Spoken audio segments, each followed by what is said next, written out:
Captain Jake Morrison stood on the bridge of the UE's Discovery and watched the stars through the main viewing screen.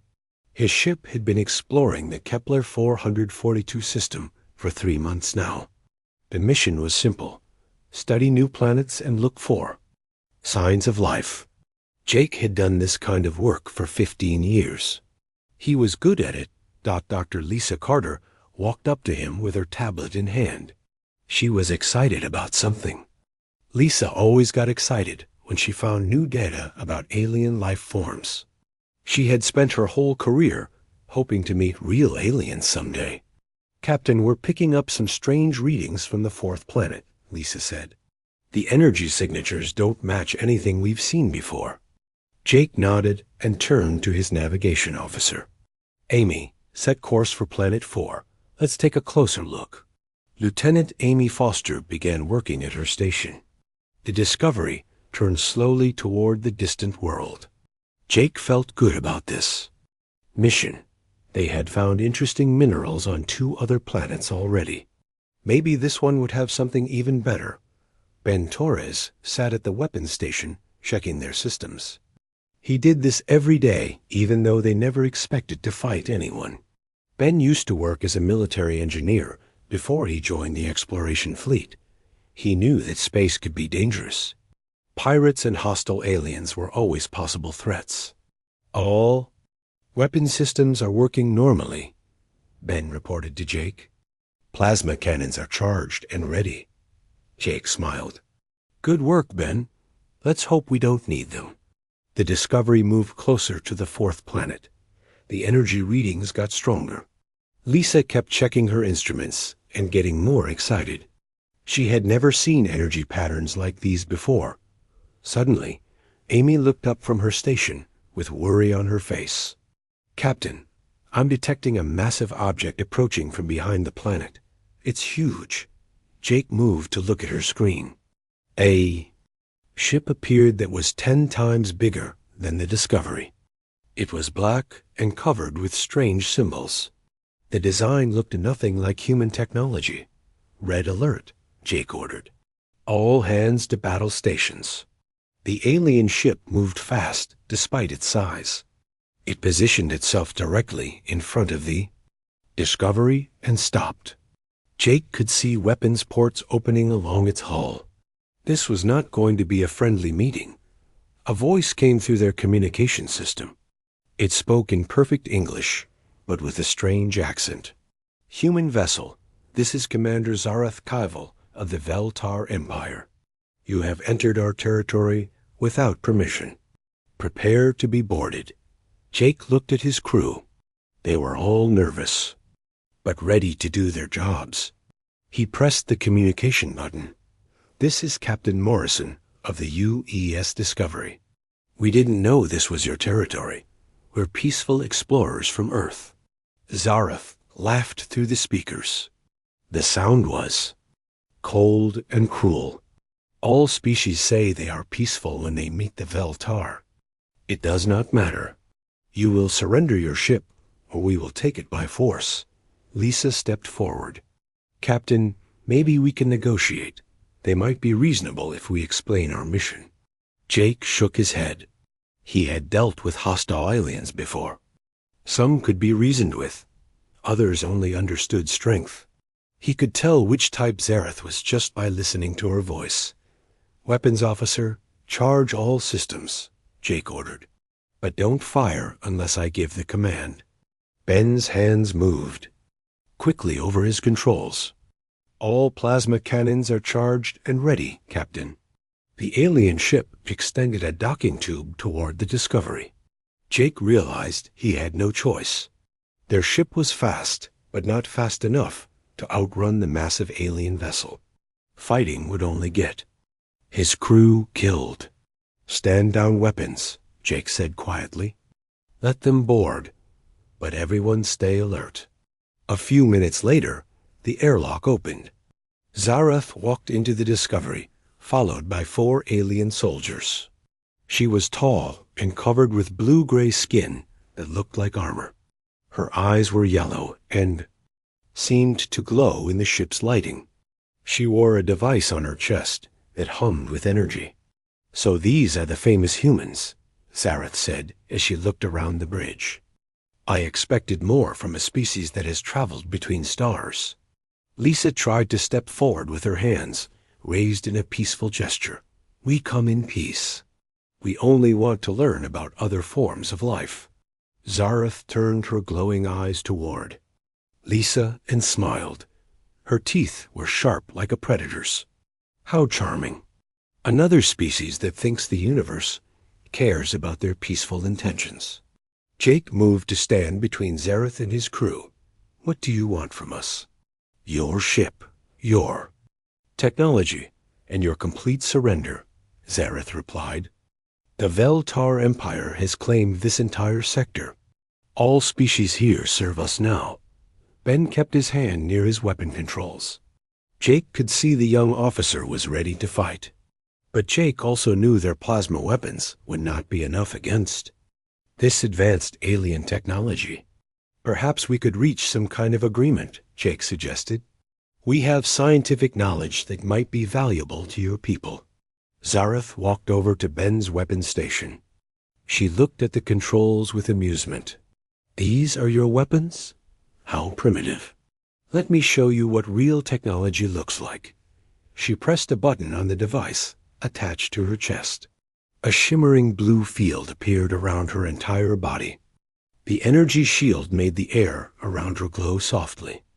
"This personal shield can stop any energy weapon your species has ever created," Zareth explained. "Watch." She nodded to one of her soldiers. The alien raised a weapon that looked like a crystal rod. Energy shot out and hit the Discovery's wall. A section of metal melted instantly like ice in hot water. "Now fire one of your weapons at me," Zareth commanded Jake. "I want your crew to understand how useless resistance would be." Jake looked at Ben and nodded slowly.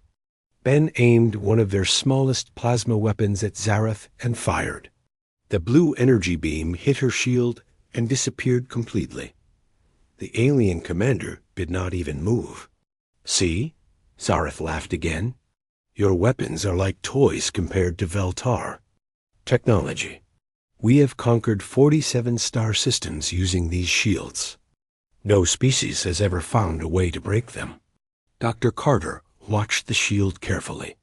She was taking readings with her tablet, even though she tried to hide it. Lisa had always been curious about new technology, even in this dangerous situation. She wanted to understand how the alien device worked. "You have 1 hour to decide," Zareth announced. "Surrender completely, or watch your ship and crew be destroyed. I will return to my vessel to prepare the conquest reports. Do not try anything foolish." The aliens left through the airlock. Jake and his crew stood in silence for a moment. They were trapped with no way to escape or fight back. At least, that was what Zareth believed. Ben turned to Jake with determination in his eyes. "Captain, I have an idea. It might sound crazy, but I think there could be a way to beat that shield." Jake raised an eyebrow. "I'm listening, Lieutenant." "That shield stopped our energy weapons completely," Ben explained. "But what if we tried something different? Something they've never seen before?" Lisa looked up from her tablet with excitement. "Ben's right, Captain. I've been analyzing the shield's energy patterns. It's specifically designed to deflect plasma and energy beams. But I don't think it's made to handle solid objects." Jake felt a spark of hope for the first time since the aliens arrived. "What do you have in mind?" Ben smiled grimly. "Let me show you something I've been working on in my spare time." Zareth walked back onto her massive warship with satisfaction. The human vessel was small and weak, just like she expected. Their weapons were pathetic compared to Veltar technology. This would be another easy conquest for her record dot. She entered the command center where her officers waited for orders. Sub-Commander Vexena approached her with a data pad in hand. Vexena had served under Zareth for many years and had seen dozens of species surrender to their superior power.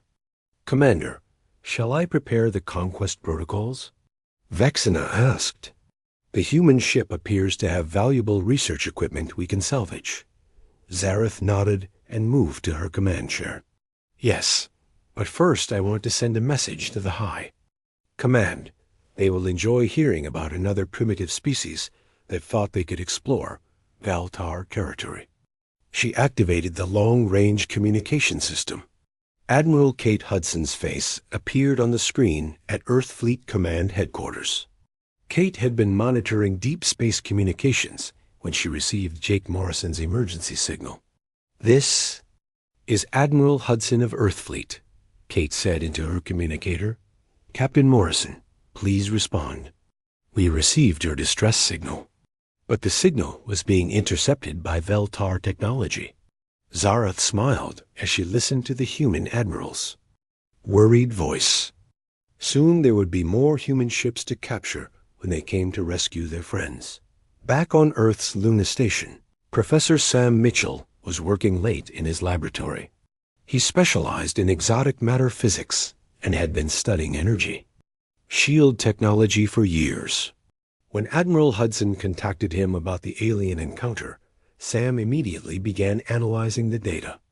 These energy readings are fascinating, Sam said to his assistant. The alien shields operate on quantum resonance frequencies. They're designed to disperse energy weapons by matching their wavelength patterns.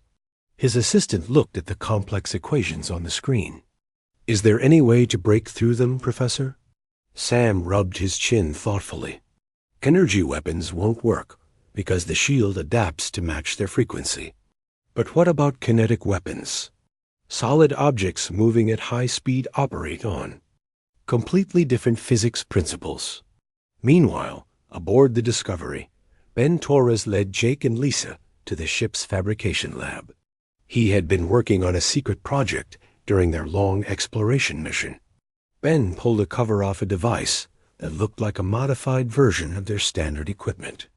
I've been experimenting with magnetic acceleration technology, Ben explained.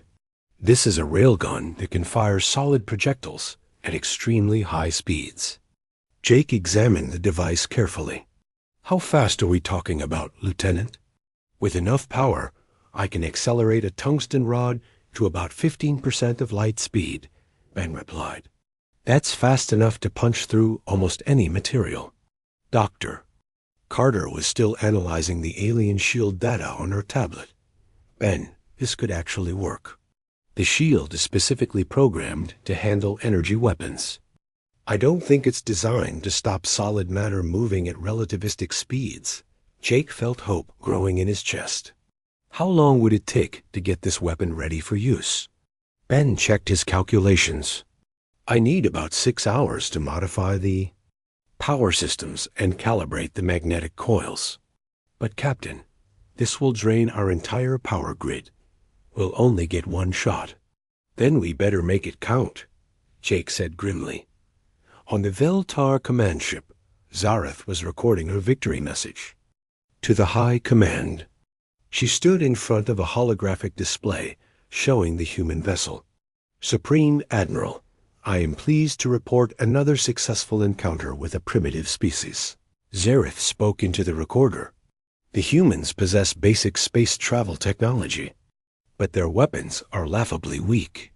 Their plasma cannons could not even scratch my personal shield. She paused the recording and turned to Vexena. Have our science teams begun scanning their ship's technology? Yes, Commander, Vexena replied. They have some interesting research equipment, but nothing that poses a threat to us. Their computer systems are crude compared to ours. Zareth smiled with satisfaction. Good. When they surrender, we'll take their ship back to the homeworld as a trophy. The High Command will be pleased with such an easy victory. But Vexena was feeling uneasy about something. In all their years of conquest, he had noticed that species with space travel capability usually had some kind of advanced weapons. The humans seemed too peaceful and unprepared for their level of technology. Commander, perhaps we should be more cautious, Vexena suggested. These humans might have hidden weapons we haven't discovered yet. Zareth laughed and waved her hand dismissively. Vexina, you worry too much. I tested their weapons myself. They fired their strongest plasma cannon directly at my shield, and nothing happened. What could they possibly have that would be more dangerous than that? Back on the Discovery, Chief Engineer Maria Santos had joined Ben's team in the fabrication lab. She was working to reroute power from non-essential systems to feed the railgun.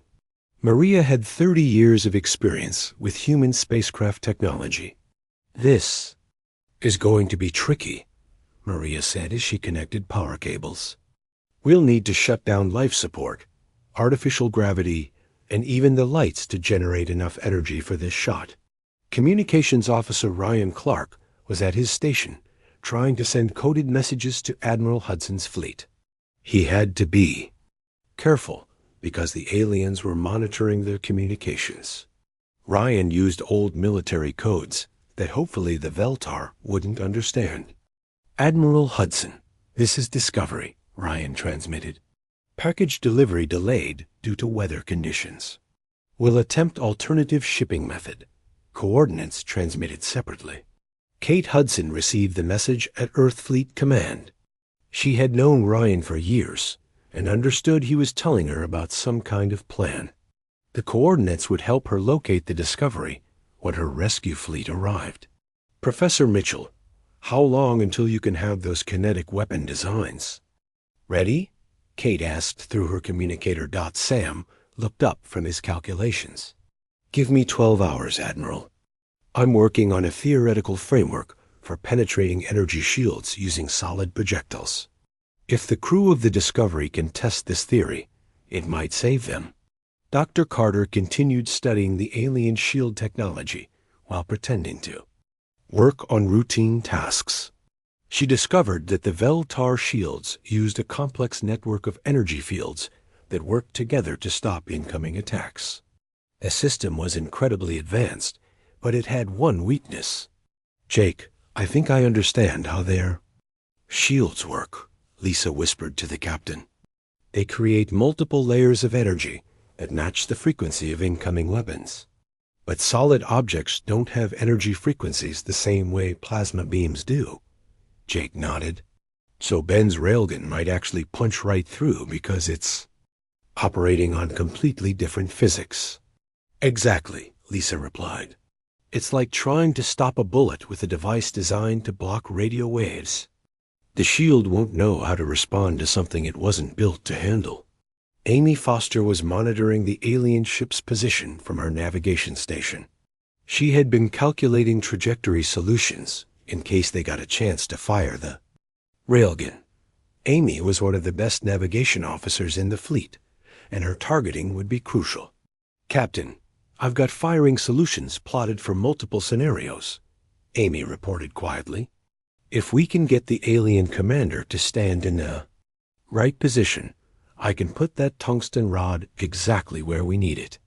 Ben was making final adjustments to his railgun system. The weapon looked crude compared to their normal plasma cannons, but it was based on solid human engineering principles. Sometimes the simplest solutions were the most effective ones. Power. Systems are ready, Maria announced. We can maintain the magnetic acceleration for exactly 2.3 seconds. That should be enough to reach maximum velocity. Jake looked around at his crew. They were all working together to solve an impossible problem. This was what humans did best, find creative solutions when facing superior enemies. Zareth had made one critical mistake. She had underestimated human ingenuity. How much longer until the alien commander returns? Jake asked Ryan. Ryan checked his chronometer. She said 1 hour. We have about 15 minutes left. Ben wiped sweat from his forehead. The railgun will be ready in 10 minutes, Captain. But remember, we only get one chance at this. Jake nodded grimly. Then we better make sure Zareth is standing in exactly the right place when we take that shot. Ben Torres finished the final connections on his modified railgun system. His hands were steady despite the pressure they were all under. The weapon looked different from anything else on the ship. Instead of the smooth curves of their plasma cannons, this device was angular and brutal looking. "Maria, run one more diagnostic on the power systems," Ben said to the chief engineer. "I want to make sure we can deliver full power when the time comes." Maria Santos checked her readings carefully. "All systems show green. We can give you 2.3 seconds of maximum acceleration. The magnetic coils will probably burn out after that, but it should be enough." Dr. Carter was still analyzing the alien. Shield data. She had discovered something important about how the Veltar technology worked. "Ben, I've figured out the exact frequency pattern their shields use. The system cycles through different energy wavelengths every few seconds." "Will that affect our shot?" Ben asked with concern. Lisa shook her head. "No, that's the beautiful part. Their shields are specifically designed to counter energy weapons. A solid tungsten rod doesn't have an energy signature for them to match. It should pass right through, like the shield isn't even there." Captain Jake Morrison was studying the layout of his ship. He needed to find a way to get Zareth positioned in the right place for Ben's shot. The alien commander was arrogant and liked to show off her superior technology. Jake planned to use that against her. "Amy, I need you to calculate the exact trajectory from the fabrication lab to the main cargo bay," Jake ordered. "That's the largest open space on the ship." Lieutenant Amy Foster worked quickly at her navigation station. "Trajectory plotted, Captain. Distance is 42 meters with a clear line of sight. Ben's railgun should have perfect accuracy at that range." Communications Officer Ryan Clark received an encrypted message from Admiral Hudson's fleet. "Captain, the Admiral is 6 hours out with 3 heavy cruisers. She wants to know if we can hold our position until then." Jake shook his head. "Tell her we're going to try something before then. If our plan works, we won't need rescue. If it doesn't work, there won't be anything left to rescue." The hour was almost up. Jake could see the alien shuttle preparing to dock with the Discovery again. Zareth was coming back to receive their surrender. Instead, she was walking into a trap that might be their only chance for survival. "Everyone remember the plan," Jake said to his crew. "We need to get her into the cargo bay and keep her talking long enough for Ben to take the shot." Act defeated and hopeless. Ben moved to his position at the railgun controls. The weapon was hidden behind a fabrication unit, where Zareth wouldn't see it immediately. His tungsten projectile was loaded and ready. The rod was only 10 centimeters long, but it would weigh as much as a small vehicle when accelerated to 15% of light speed. Dr. Carter positioned herself where she could monitor the alien shield systems. "Ben, I'll give you a signal when her shield is at maximum power. That's when we'll know for sure if our theory is correct." The airlock opened, and Zareth walked back onto the Discovery. She moved with the confidence of someone who had never been defeated in battle. Her personal shield device hummed softly on her chest. 4 alien soldiers followed her as before. "Well, Captain Morrison," Zareth said with amusement in her voice, "have you reached a decision about surrender?" Jake put on his best defeated expression. "Commander, we've discussed it with our fleet command. They're willing to negotiate terms." Zareth laughed coldly. "There are no terms to negotiate. You surrender. Completely or you die. Those are your only options." She walked toward the main corridor leading to the cargo bay. Jake felt relief that she was moving in the right direction. "Perhaps we could discuss this in our main meeting area. It's more comfortable there." "Very well," Zareth agreed. "Lead the way." Jake walked slowly toward the cargo bay with Zareth and her soldiers following. Ben used the ship's internal cameras to track their movement. He was ready to fire as soon as they reached the target zone. The cargo bay was the largest open space on the Discovery. Jake had arranged some chairs to make it look like a negotiation area. Zareth examined the setup with suspicion, but didn't seem to notice anything dangerous. "This will do," she said as she moved to the center of the room. "Now, let me explain how your surrender will work." Dr. Carter watched her scanner readings. Zaroth's shield was operating at full power, just as they hoped. Lisa gave Ben a subtle hand signal that everything was ready.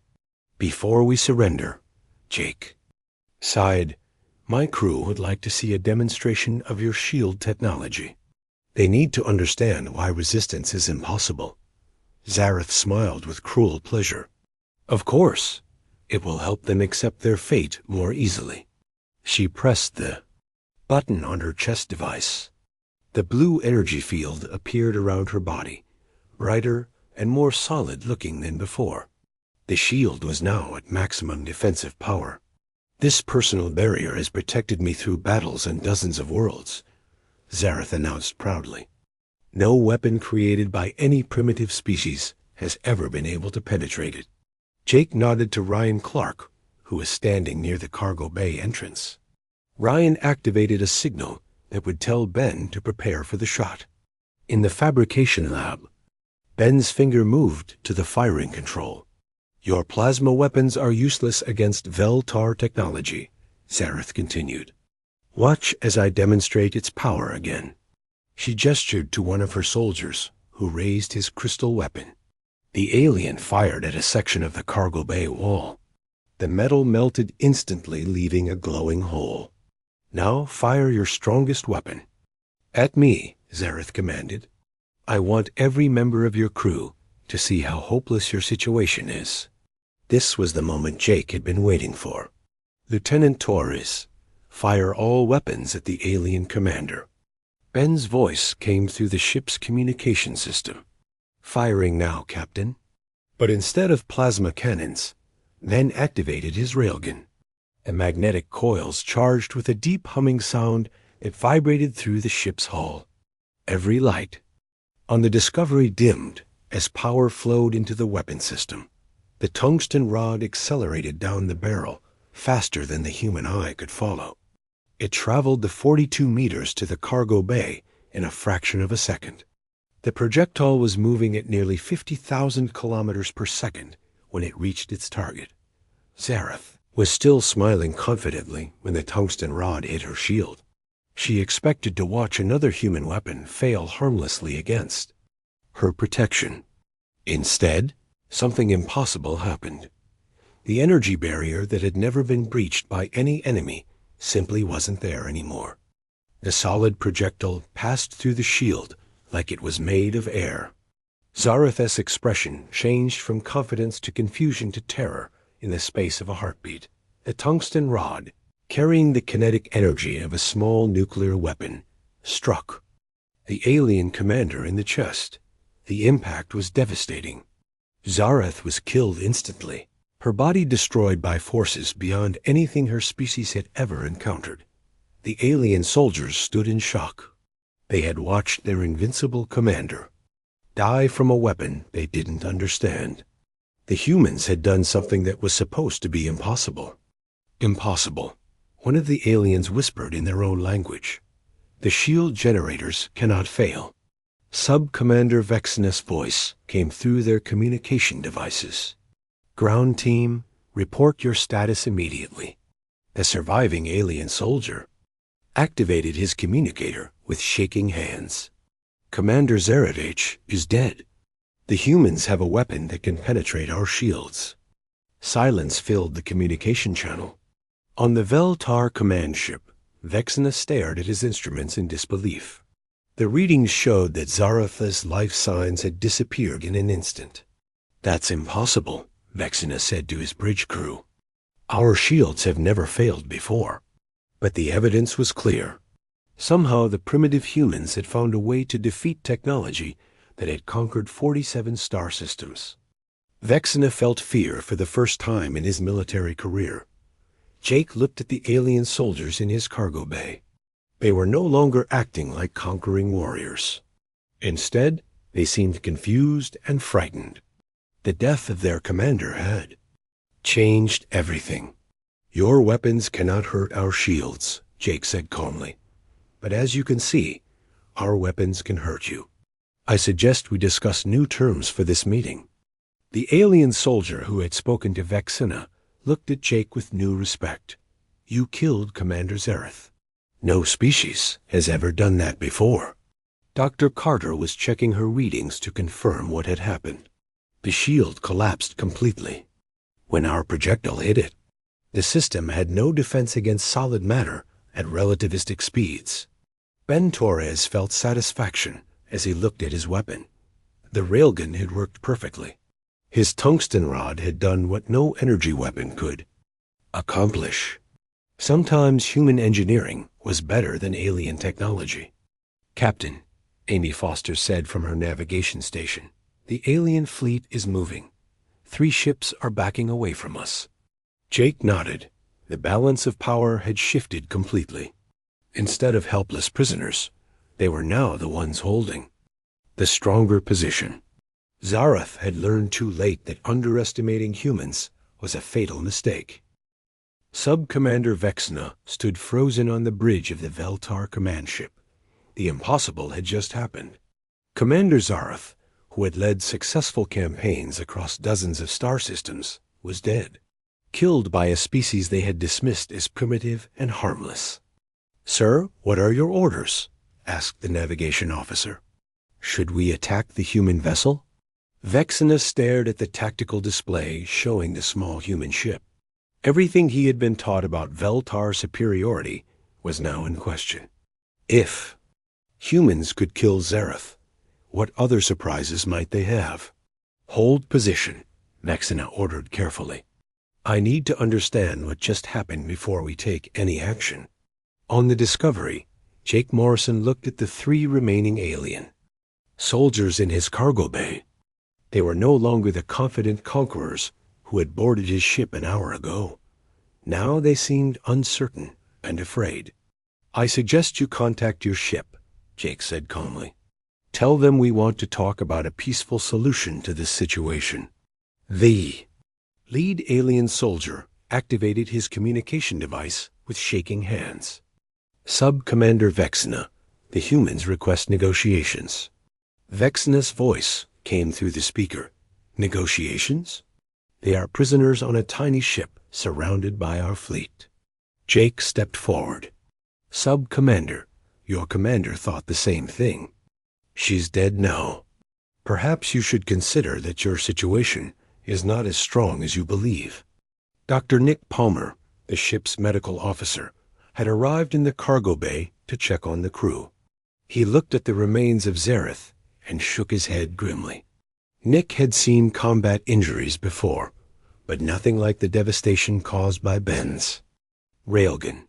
"Captain, everyone here is physically unharmed," Nick reported. "But we should probably get these alien soldiers to a more secure location." Lieutenant Amy Foster was monitoring the movements of the Veltar fleet from her navigation station. "Captain, 2 more alien ships are pulling back to a safer distance. Only the command vessel is maintaining its original position." Jake nodded with satisfaction. The aliens were starting to show respect for human capabilities. Fear was often the beginning of wisdom when dealing with superior enemies. Ben Torres was checking his railgun system in the fabrication lab. The magnetic coils had burned out exactly as Maria predicted, but the weapon had done its job perfectly. Ben felt proud of his engineering work under pressure. "Maria, how long would it take to build another one of these?" Ben asked. The chief engineer, Dr. Maria Santos, examined the damaged components. "With the right materials, maybe 2 days. But we used up most of our exotic matter supply on that first shot." Dr. Carter was still analyzing the data from the alien shield failure. Her readings showed exactly how the Veltar technology had been defeated. "This is incredible," Lisa said excitedly. Their shields literally had no response protocol for solid matter moving at these speeds. Communications Officer Ryan Clark received another encrypted message from Admiral Hudson's fleet. "Captain, Admiral Hudson is 4 hours out. She's requesting a status update." Tell her the situation has changed dramatically, Jake replied. We're no longer prisoners. In fact, we might be in control of this encounter now. Back on the Veltar. Command ship, Vexena was reviewing recordings of the human weapon attack. The technical analysis showed something that terrified him. The shield that had protected Veltar warriors for centuries was completely useless against this new type of weapon. Science officer, explain to me how this is possible. Vexena demanded that the Veltar scientist studied the data carefully. Sub-Commander, our shields work by matching and dispersing energy wavelengths. But solid projectiles at these velocities operate under different physics. The shield system simply ignored the tungsten rod because it didn't recognize it as a weapon. Vexena felt his confidence crumbling. Are you telling me that all of our personal shields are vulnerable to this human technology? Yes, sir, the scientist replied grimly. Unless we can develop new defensive systems, any species with kinetic weapons could potentially defeat us. This was a disaster beyond imagination. The Veltar Empire had conquered dozens of worlds using the superiority of their shield technology. If humans could defeat those shields, other species might learn to do the same thing. On the Discovery, Jake was formulating a plan for the negotiations. He needed to convince the aliens that humans were not helpless victims anymore. But he also didn't want to provoke them into a desperate attack. Amy, keep monitoring their fleet positions, Jake ordered. If they start moving toward us aggressively, we need to know immediately. Amy Foster nodded as she watched her screens. Captain, I'm also tracking several smaller ships launching from the main vessels. They look like fighters or attack craft. Jake felt a moment of worry. Maybe the aliens were preparing to attack despite their losses. Ben, is there any way to get our railgun working again? Ben's voice came from the fabrication lab. Negative, Captain. The magnetic coils are completely destroyed. It would take days to build a replacement system. Dr. Carter looked up from her analysis. Jake, I don't think they're preparing to attack. Those smaller ships are moving in a defensive pattern around their main fleet. They're afraid of us now. Jake smiled at that realization. The mighty Veltar Empire was afraid of one small human. Research vessel. It was almost funny if the situation wasn't so dangerous. The lead alien soldier in the cargo bay spoke up nervously. Captain Morrison, Sub-Commander Vexena wishes to speak with you directly. Jake activated the communication system. This is Captain Morrison. I'm listening, Sub-Commander. Vexena's voice was much more respectful than Zareth's had been. Captain, we seem to have underestimated your species' capabilities. Perhaps we can find a mutually beneficial solution to this situation. I'm willing to discuss terms, Jake replied. But first, I want your word that no harm will come to my crew or ship during these negotiations. There was a long pause before. Vexena responded, You have my word, Captain. But I must warn you that there are other Veltar fleets in this sector. Even if we reach an agreement, they may not honor it. Jake felt a chill at those words. The Discovery had defeated one alien commander, but there might be dozens more out there. And now they knew that humans possessed dangerous weapons technology. How? Many other fleets are we talking about? Jake asked. The 7th Battle Group has 12 command ships and over 200 support vessels. Vexena replied honestly. They will arrive in this system within 6 hours. Dr. Palmer stepped closer to Jake and whispered, Captain, that's more firepower than our entire Earth fleet could handle. Jake nodded grimly. They had won this battle, but the war was just beginning. Admiral Hudson's rescue fleet would be outnumbered 100 to 1 when the Veltar reinforcements arrived. Sub-Commander, I think we need to reach an agreement very quickly, Jake said into the communicator, before this situation gets out of control for both of us. Amy Foster suddenly looked up from her navigation station with alarm. Captain, I'm detecting massive energy signatures approaching from the edge of the system. Multiple large vessels. Moving fast. Jake felt his heart sink. The Veltar reinforcements were arriving ahead of schedule. Soon they would face an enemy fleet that could destroy entire planets. But then Amy's expression changed to confusion. Wait, Captain. These ships are broadcasting human identification codes. It's Admiral Hudson's fleet, and they're not alone. Jake looked at his communication display with surprise.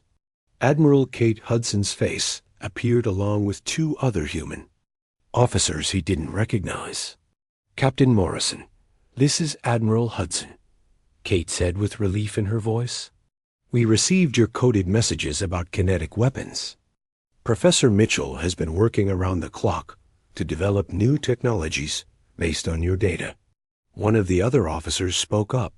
Captain, this is General Robert Lee of Earth Defense Command. We've brought the most advanced kinetic weapons. Our scientists could build in 4 hours. It's time to show these aliens what happens when they threaten human space. Admiral Kate Hudson's fleet dropped out of hyperspace with impressive precision. 3 heavy cruisers and 12 destroyers formed a defensive line between the Discovery and the Veltar command ship. But Jake Morrison could see this was still not enough firepower to match the alien fleet. General Robert Lee appeared on the main communication screen from his flagship. Captain Morrison, your discovery about kinetic weapons has changed everything. Professor Mitchell worked with our best engineers to create something special. Jake looked at the tactical display showing both fleets. General, I appreciate the rescue attempt, but we're still outnumbered. The aliens have superior technology and more ships. Not anymore, General Lee replied with confidence. Show him, Professor. Professor Sam Mitchell's excited face joined the communication. Captain, your data about shield vulnerabilities was perfect. We've built kinetic weapons that make your railgun look like a toy. Sub-Commander Vexena was watching the human reinforcements arrive with growing concern. His science officer was analyzing the new ships and reporting disturbing information. Sir, these human vessels have been modified extensively, the scientist reported. I'm detecting massive magnetic field generators on every ship. They appear to have weapons similar to the one that killed Commander Zareth. Vexena felt fear growing in his chest. One human kinetic weapon had been bad enough. Now there were 15 human ships, each potentially carrying multiple railguns. On the Discovery, Dr. Carter was monitoring the alien fleet's behavior. Jake, they're not moving to attack positions. The Veltar ships are actually backing away. From Admiral Hudson's fleet, Jake smiled grimly. They're learning to respect human engineering. Ben Torres joined the conversation from the fabrication lab. Captain, what kind of weapons did Professor Mitchell build? Sam Mitchell answered from his laboratory ship. We scaled up your railgun design by a factor of 50. Each of our destroyers carries 3 magnetic accelerators that can fire tungsten rods at 25% of light speed. Ben whistled in amazement. That's enough kinetic energy to destroy an entire building, or punch through the hull of an alien dreadnought, General Lee added. We're going to test Veltar shield technology on a much larger scale. The 3 remaining alien soldiers in the Discovery's cargo bay were listening to these conversations with growing terror. They had served in the Veltar military for years and had never seen their commander show fear before. Sub-Commander Vexena activated his communication system to address both fleets. Human commanders, I believe we should discuss terms for a peaceful resolution to this situation. Admiral Hudson responded immediately. Sub-Commander, you attacked a peaceful research vessel in neutral space. That's an act of war, according to our laws. We were unaware that humans possessed advanced weapons technology, Vexena replied desperately. Commander Zareth acted based on incomplete information about your species. Jake Morrison decided to join the conversation. Sub-Commander, Your commander called humans primitive and threatened to enslave my crew. She demonstrated her weapons on her ship and demanded complete surrender. How exactly was that based on incomplete information? Vexena had no good answer for that question. Zareth had acted with typical Veltar arrogance, assuming that superior technology meant automatic victory. Now that assumption had cost her life and put the entire fleet in danger. Dr. Nick Palmer was treating the alien soldiers for shock in the Discovery's medical bay. Even though they were enemies, Nick felt obligated to provide medical care. The aliens were struggling to understand how their invincible commander had been defeated. Your weapon, one of the soldiers asked Nick in broken English. How does it work? Nick looked at the alien with sympathy. It's just physics. Your shields stop energy, but they can't stop solid matter moving fast enough. The alien soldier shook his head in confusion. No species has ever used such weapons against us before. Maybe no one else thought of it, Nick replied. Humans have always been good at finding new solutions to old problems. Communications Officer Ryan Clark received an urgent message from Earthfleet Command. Captain, I'm detecting massive hyperspace signatures approaching the system. Multiple large vessels, moving in battle formation. Jake felt his heart sink. The Veltar reinforcements were finally arriving. Soon they would face the 7th Battle Group that Vexena had warned them about, but Amy Foster was studying the sensor. Readings more carefully.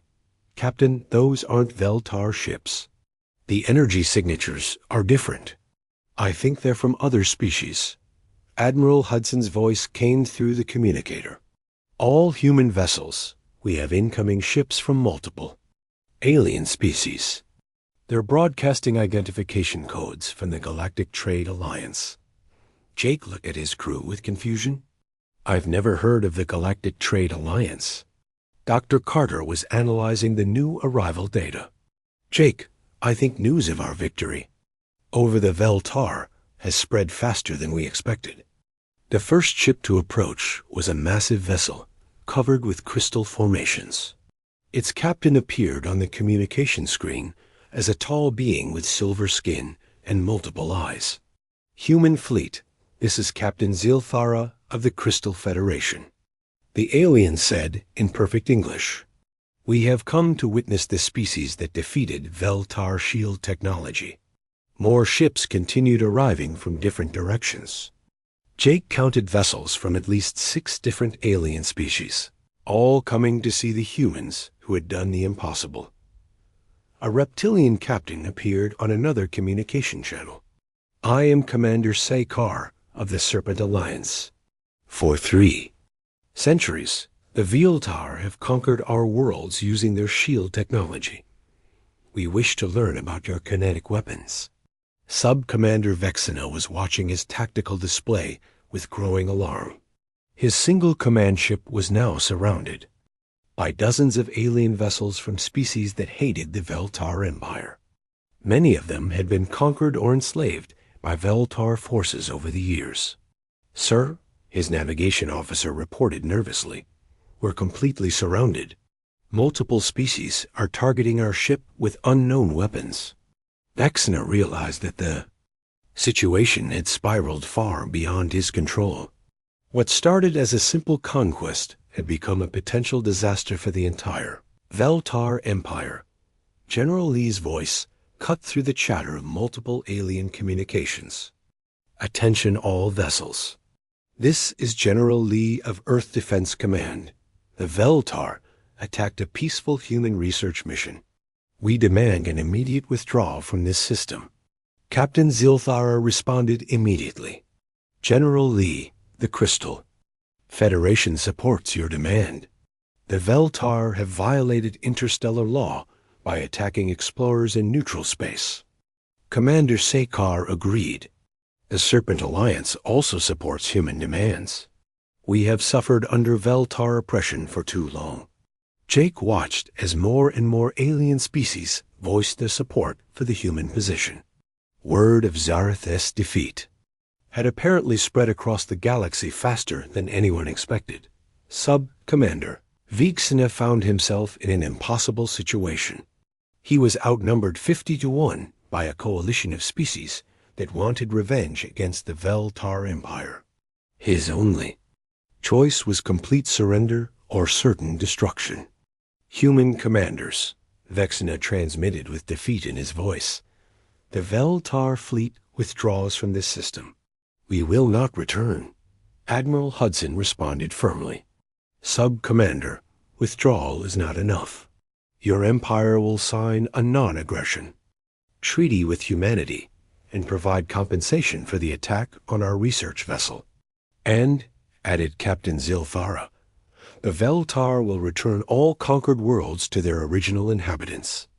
Vexena knew he had no authority to agree to such terms, but he also knew his ship wouldn't survive if he refused. I will transmit your demands to the High Command. Professor Mitchell contacted Jake directly. Captain, you've started something much bigger than any of us expected. Your railgun didn't just defeat one alien commander. It may have ended the Veltar Empire's reign of conquest. Jake looked around at his crew. They had started this day as peaceful explorers studying distant planets. Now they were at the center of what might become a galactic war for freedom. Ben, Jake said to his weapons officer, I think you're going to be very busy teaching other species how to build kinetic weapons. Ben Torres smiled as he looked at his burned-out railgun. Captain, I never thought a simple physics experiment would change the balance of power in the galaxy. Dr. Carter was already making plans for the future. Jake, we need to document everything that happened here. This will be the most important first contact event in human history. As the Veltar command ship retreated toward the edge of the system, Jake reflected on the day's events. Zarath had made a fatal error when she underestimated human ingenuity. She had laughed at their weapons until one of them broke her shield. Instantly, not now, the galaxy would learn that sometimes the most advanced technology could be defeated by the simplest solutions. Humans had proven that creativity and determination could overcome superior firepower. The age of Veltar dominance was ending, and a new era of galactic cooperation was beginning. All because one human engineer had refused to accept that their weapons were useless. Admiral Hudson's final transmission summed up the situation perfectly. Captain Morrison, your crew has given humanity its place among the stars. The galaxy will never underestimate us again.